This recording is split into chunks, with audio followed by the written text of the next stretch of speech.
international trips. That's a whole thing.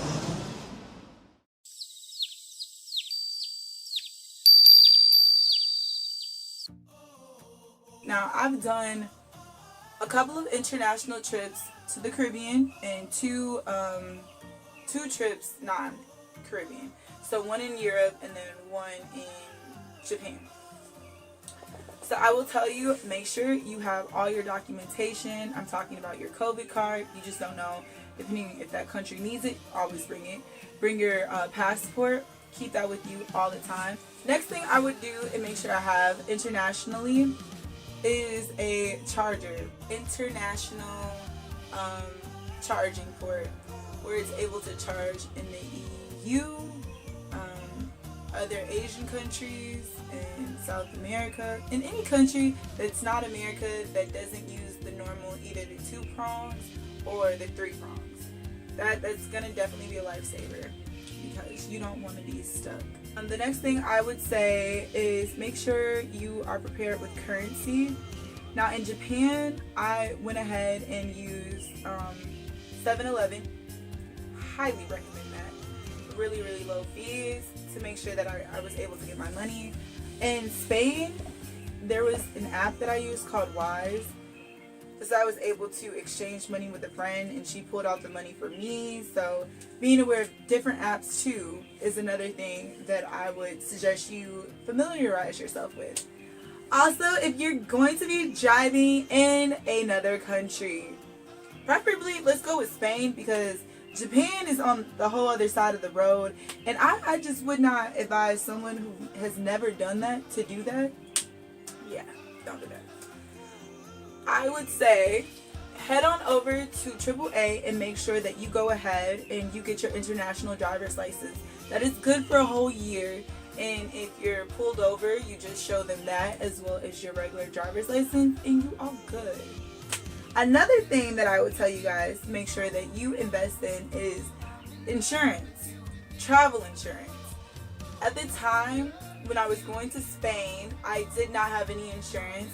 I did not have a job because I had let go of my job and waiting for my new job to start. So I went ahead and got travel insurance just to protect me just for anything that may have happened. You know, I don't know, I slipped on a peanut and I hurt my big toe and now it has to be amputated. Something like that. That's going to help reduce the cost of things that happen unexpectedly. I don't know. You have to be prepared for things like that. All the way to the end of my trip, I didn't necessarily need to use it until I got back to Chicago, taking my trip from Spain to Ireland, Ireland to Chicago, and Chicago back to Michigan. Well, lo and behold, Aer Lingus, who, you know how I feel about Aer Lingus. If you don't, watch one of my videos. They are very much on my most unliked airline list. Was 3 or 4 hours late getting back to Chicago, and so I missed my connection flight to Michigan. So what happened, because it was like 12 o'clock at night, I was not staying in O'Hare by myself in an airport. I had already checked out, so therefore I had to rent a car. So I used my trip insurance to help cover some of that. Well, due to the fact that I was not coming back to Chicago or Illinois, that incurred a charge of $400 for me, which I didn't want to do it, but I did not want to stay in the airport either. So I used that and it took off like $200, and it was literally only for a day.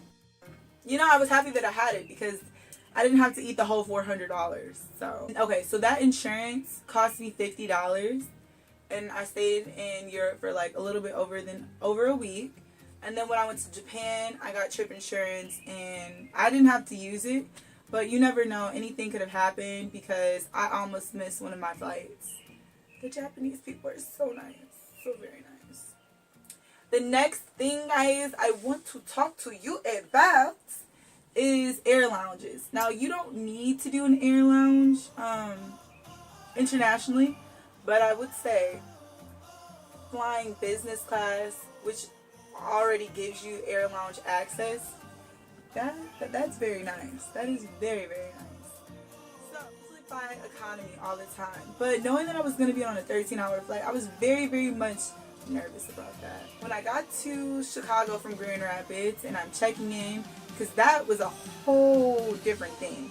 Flying United to Chicago, but flying ANA to Japan, you literally had to exit the airport and then go to their desk, ANA, which did not open until like, it opened late. So I was lucky that I had flew from Michigan at a reasonable time, or I might have like not even made it to Japan in enough time. Lady at the desk was so nice, and you know, she was really a big blessing to me because she had upgraded me to business class. And that is something that you can do, especially if you are a solo traveler, or you know, I think you have unforeseen incidences happen, or even if you like, I hear that if you dress nice. Now, we're well dressed, but she actually upgraded me to business class, and I was so thankful.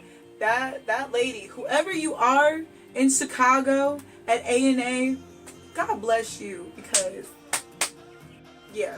Also, my bag, they weigh your carry-ons, which normally that's never a thing. So be careful about that internationally. That didn't happen with me at Aer Lingus, but Aer Lingus did try me and they did charge me an excessive baggage fee. But they didn't have a machine there weighing it, so they said I approved it and I totally did not. So we had to take that up with Chase. I guess that's my wrap up of the international flights. I can't really think of anything else to tell you guys.